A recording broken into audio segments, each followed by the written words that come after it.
സജേഷ്, ഇത് ജനാധിപത്യത്തിൻ്റെ സൗന്ദര്യമാണ്.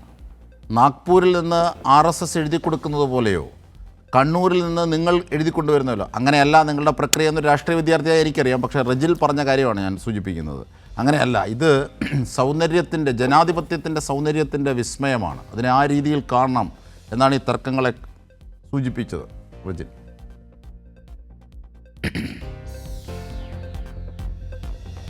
അല്ല, ജനാധിപത്യത്തിൻ്റെ സൗന്ദര്യം ഇപ്പോൾ കേരളത്തിലെ ജനങ്ങൾ കണ്ടുകൊണ്ടിരിക്കുകയാണ്.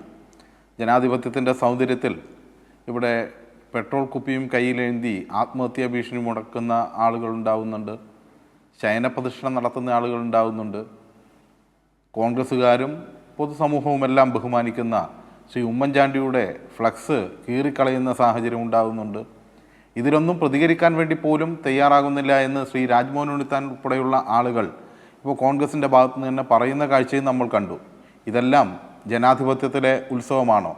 ഇനിയും ജനാധിപത്യത്തിൽ എന്തെല്ലാമാണ് കേരളത്തിലെ ജനങ്ങൾ കാണേണ്ടി വരിക? ജനാധിപത്യത്തിൽ ഇപ്പോൾ ജനങ്ങൾ കാഴ്ചക്കാരായിക്കൊണ്ടിരിക്കുകയാണല്ലോ കേരളത്തിൽ.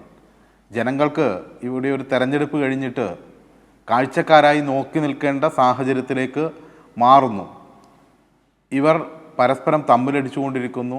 തെരുവിൽ അവർക്ക് വേണ്ടി വലിയ രീതിയിൽ പ്രകടനങ്ങളും മറ്റും നേരത്തെ പറഞ്ഞ പോലെയുള്ള അക്രമ സ്വഭാവമുള്ള കാര്യങ്ങളും എല്ലാം നടന്നുകൊണ്ടിരിക്കുന്നു.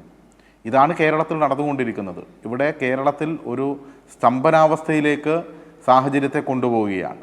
അതേസമയത്ത് മറ്റൊരു വശത്ത് ഭരണം അവർ ഏറ്റെടുത്തിട്ടില്ലെങ്കിലും ഉദ്യോഗസ്ഥർ ഇപ്പോൾ ഒരു മാനദണ്ഡവുമില്ലാതെ സർക്കാർ ജീവനക്കാരെ ട്രാൻസ്ഫർ ചെയ്തുകൊണ്ടിരിക്കുന്നു. ഓൺലൈനായി ട്രാൻസ്ഫറിന് നിയമപരമായി അപേക്ഷിച്ച ആളുകളെ പോലും നോക്കുകുത്തിയായി നിർത്തിക്കൊണ്ട് ഇവിടെ എല്ലാ തരത്തിലുള്ള അനീതികൾ അരങ്ങേറിക്കൊണ്ടിരിക്കുകയാണ്.